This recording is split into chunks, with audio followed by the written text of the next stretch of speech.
Welcome to the introduction to our unit on statistics, or the overview of statistics, and welcome back, hopefully, to the idea of thinking about statistics. My intention with this unit is just to help refresh your memory, help you review, so that we make sure that by the time we're done, you can select the appropriate statistical test and interpret the results of the test. And part of the reason we talk about this is because statistics help us understand information. And so their purpose is really to give meaning to the numerical values generated in our data collection. We can eyeball it, and we might look at different things and kind of get a sense of the data, but it was sort of like we talked about when we looked at the M&Ms in class. It's hard to understand exactly what the information means without some other reference points. And statistics help us with the reference points. When we talk about two primary categories of statistics, descriptive and inferential. And the idea is that the descriptive statistics just help us describe our sample. They describe the people, the objects, the events that we gather data from. And then we use different statistics depending on the scale of measurement to describe that sample. But frequently our goal is actually to understand something bigger than just our sample. We often want to understand what this means for the population as a whole. And to draw those types of conclusions, we use inferential statistics.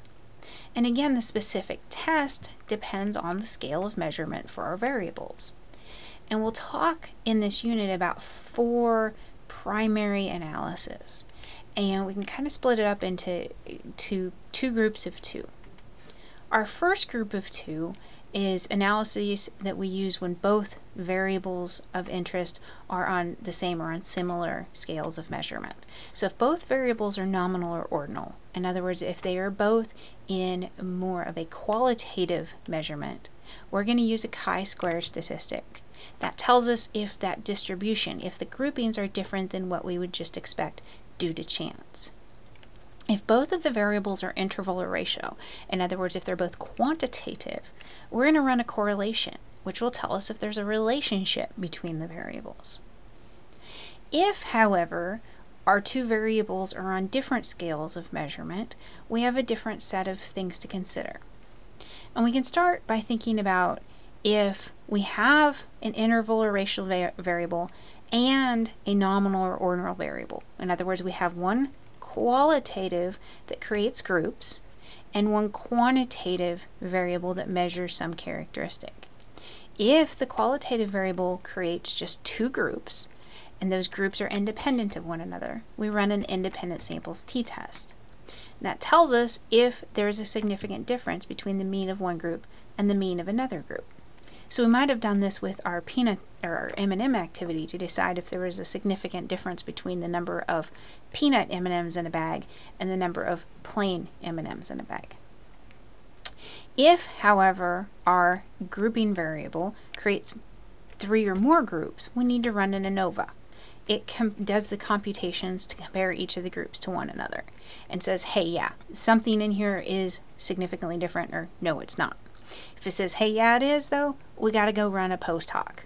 So in other words, if we compared plain and peanut butter M&Ms, and our ANOVA said, yep, there's a significant difference in the number in these bags, we don't know if that means that there's a significant difference so that plain has got a lot more than peanut and they have a lot more than peanut butter, or if it's just plain versus the other 2. Post hocs help us tease that out. And this is all based on logic related to probability. In other words, the likelihood something is going to happen.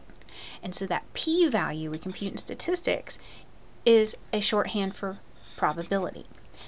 And there's really never a 0% or 100% chance that something is going to happen. We don't ever prove or disprove the likelihood.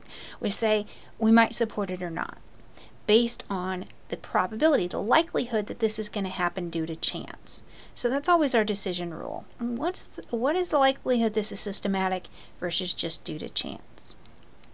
And the idea is that in interpreting this, we want to avoid errors. And so you'll want to double check the vocabulary related to type 1 and type 2 and think about the implications of those errors.